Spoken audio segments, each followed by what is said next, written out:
Նեման ինչ որ ասի դասեր առավոտյան, մեր տուն եկել են առավոտյան շատ շուտ, բոլորս գնացեինք ժամը 7:30 մի քիչ, եկել են շատ մեծ քանակով մարդիկ, եկել են ներկայացրել են փաստաթղթերը, որ պետք է խուզարկեն, ամբողջ տուն խուզարկելուց հետո ասացին, որ ոչինչ չեն գտել, անհետք հեռախոսը գրավեցին, հետո հանեցին։ Ինձ համար շատ տարօրինակ այս մեր այսօրվա դարում ինչ կարելի է տանք մեջ փնտրել հանրապես, բայց հիմնականում թղթեր էին հանում, փաստաթղթեր էին երևի ինչ-որ փնտրում, հետո երբ որ վերջում արձանագրեցին, որ ոչինչ չեն գտել, հանեցին ձերբակալության թուղթը, ասեցին մենք էլ նաև եկել ենք ձեզ ձերբակալել։ Փաստացի այդ ամեն ինչը տևել է երևի մի կես ժամ ոչ շատ դրանց ավել, ավելի դրանց հետո արդեն տալ։ Ի վերջո ինչ նպատակ է հետապնդում։ Ես կարծում եմ հիմա, քանի որ ընտրության արդյունքները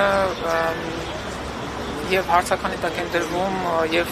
ընտրության մասնակիցների կողմից ընդդիմության բոլոր թևերի եւ մեծ կասկածներ կան նաեւ դիտորդների կողմից, իրենք փորձում են բոլոր ակտիվ մասնակիցներին այդ process-ի հնարավորին չափ լրացնել, իզոլացնել, որպեսզի իրենց ուզած արդյունք հասնեն։ Դա իմ անձնական կարծիքն է, այս կողմից այդպես է։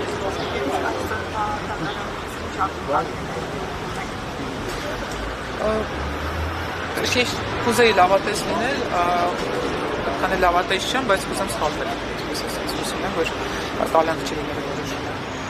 Նաև Իրանցյանը կատարել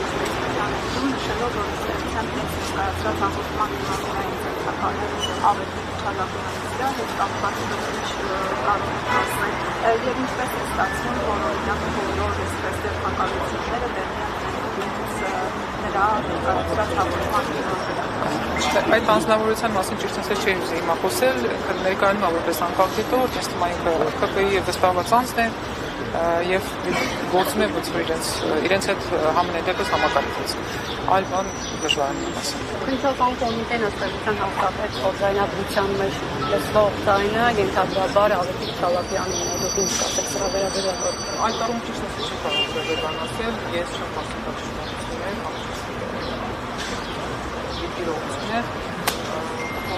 իրավական մասնակիցների դրամասվող։ Զարգացված քննչական գործողությունները երեխաների վրա ինչ ազդեցություն են ունեցել։ Երեխաներին արթնացրել էին, ես չեմ ուզում որևէ, այսպես ասած, սուտ պնդում անել, իրենք հարգալից էին, երեխաներին արթնացրեցին, իրենց սենյակները փնտրեցին, բայց պես չէ, որ իրենց վրա ինչ-որ այլ ճնշում կար, ու այդ տանը օտար մարդիկ էին ու երեխաների մի սենյակից մյուսն ենք տանը, որպես իրենք կարողանում զարթնել։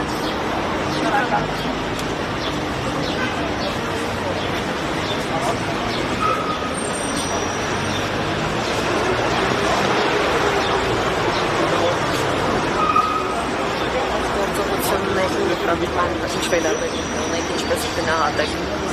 Նախ հակաօրինական գործողություններ են անընդհատ իրականացվում այս իշխանության կողմից եւ բարձ մի երևույթ կա, ինչքան ազգային նկարագրով պայքարող ազգային իրավունքների եւ պետական հայկական իրավունքների համար պայքարող մարդիկ կան, հետապնդվում են ամեն մեկը մի ձևով եւ այս ամենը բացի այն որ դա քաղաքական հետապնդում է, ուրիշ ոչ մի կարծում եմ ոչ մի մարդ մի քիչ բանականություն ունենա, չի կարող ուրիշ բան ասել այս ամենի մասին։ Դա անընդունելի է։ Այս իրավիճակից ինչպես եք տեսնում, ինչ է պետք անել, ինչ քայլեր է պետք անել։ Ես կարծում եմ, որ արդարությունը պետք է հաստատվի, նախ ընտրությունների արդյունքները ընդհանրապես պետք է չեղարկվի, որտեղ այս ամեն ինչը ապօրինությունների եւ անօրինականության մթնոլորտում է իրականացվել այս ամեն ինչը եւ Ավետիքի ձերբակալումն էլ սա է, այսինքն պատճառը սա է, որովհետեւ ինքը արդարության ջատակով է, ինքը արդարության համար է պայքարում եւ մեր ընդհանրական իրավունքների համար են պայքարում եւ ես կարծում եմ որ պիտի որևէ բան չխնայենք օրինական մեր պայքարը պիտի շարունակենք եւ անպայման մենք պետք է վերջ տանք այս ամեն ինչ Ներկայացուցիչներն ասում են, որ ենթադրաբար ընտրակաշված բաժանողները, ովքեր որ գումարի միջոցով կամ նյութապես շահագրգռելով ձայն են քվեն կորձել ընտրողներից, պետք է իրենց պատիժը ստանան։ Դրա վերաբերյալ ուրեմն թողման կան իրենց շրջանակներում։ Այդ նույն բանը թողման կան, ինչ որ ասում են, իրենց շրջանակներում, երբ որ պետական ռեսուրսները օգտագործվել են եւ բոլոր տեսակի շահագրգռվածություն, առաջարկություններ, մարդկանց աշխատանքի հետ կապված եւ այլն եւ այլն։ Եվ այս ամենը նոր չէ։ Երբ որ յուրաքանչյուր պետական աշխատող վախենում է ինչ որ Facebook-ում մի հատ լայք դնել, վերջում գալիս է սրան, այս ամեն ինչի։ Թող իրենք մտածում են անպատիժ են մնալու, բայց կարծում եմ կգա մի օր արդարությունը կհաստատվի եւ իրենք իրենց պատիժը կստանան։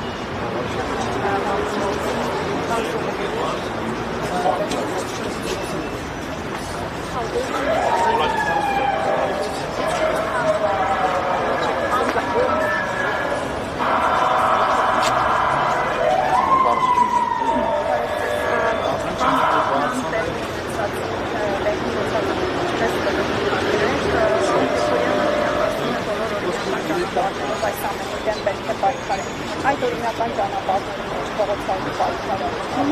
եւ այս փողոցային պայքարի պոտենցիալ կա։ Այո, իհարկե մտնում է, օրինական սահմանադրական ճանապարհով մտնում է, ինչպես իրենք 2018 թվականին դա իրականացրեցին, նույնն էլ մեր քաղաքացի իրավունք ունեն դուրս գան փողոց պայքարել անարդարության դեմ։ Այո, միանշանակ դա սահմանադրական է, որտեղ մենք տեսնում ենք, որ ինչ է տեսնում դուրսը, որ ընտրության միջոցով իշխանություն չի փոխվում, որ փոխանակ ընտրության միջոցով իշխանություն փոխվի, օրինական ժողովրդավարության մեխանիզմները կիրառվի, ժողովուրդը տեսնում որ դրանից ինչ պետք է անի, հաջորդ քայլին պետք է դիմի, օրինական փողոց դուրս գալ ու իրավունքները փորձել փողոցը պահել։ Այո, դա ես համարում եմ սահմանադրական ճանապարհը, որովհետև տեսնում ենք շինցու գործերը, քրեական գործերը, որ չնայած տղեկը պինդ է, կոնկրետ ավետիքը պինդ է, ավետիքը գիտի ինչի համար է պայքարում։ Ավետիկին ձերբակալողը գոնե յան ազգանունով ոստիկան է, յան ազգանունով քննիչ է, բայց այն մարդիկ, ովքեր այսօր պաշտպանում են այս ամեն ինչը, այն մարդիկ, ովքեր այսօր չեն հասկանում են վտանգը, որ կանգնած է մեր ժողովրդի գլխին, այրանց արդեն թուրք հասկանող մարդիկ են գալիս ձերբակալ։ Այ դա մեր հիմնական ցավը, որ մենք ուզում ենք հասկացնել ժողովրդին, որ պետք է այո ոտքի կանես, սթափվել եւ իշխանությունը վերցնել, օրինական ճանապարհով իշխանությունը ժողովրդին նա ու ժողովուրդը պետք է վերցնել իշխանությունը։ Վաղ թե ուշ օրինական սահմանադրական ճանապարհով։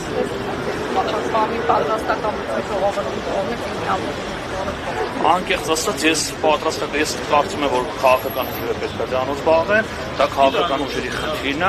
Այո, ժողովրդի մեջ կա դժգոհություն, ժողովրդի մեջ կա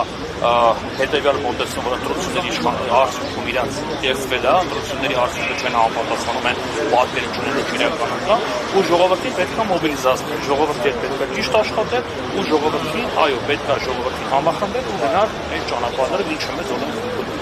Ես կարծում այո, նման պոտենցիալ կա։ Անոնց եթե կարելի է այդ թեմայից մեկ հարցել, այսօր հայտնի դարձավ, որ հանրապետության նախագահը դառնում է Շիրակների ազգային ակադեմիայի նախագահ, նախագահությունը նայեց ստացել, այսինքն այս կառուցվածքների համատեսներ, պատկերացնում եք որպես սպասել։ Ես միշտ դա ուզում ուղղակի ձեզ հիշեցնեմ, ընդդիմադիր Նիկոլ Փաշինյանը, երբ որ ուզում են իշխանության գալ, Ֆրանսիայի հրապարակում ինչ էր ասում։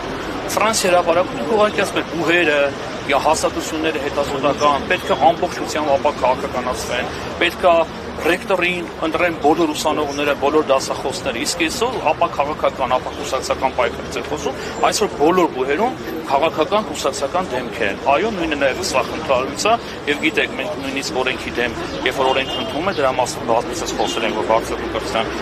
օրենքը խնդրահարույց է, որ այո, նաև ակադեմիայի ճակատագրին ասում, ակադեմիայի գոյությանն ասում, եւ այս որոշումները նաև դրա արգասիքն է, հետագայում ինչ են իրենք իրականացնել, պարզ երևում է,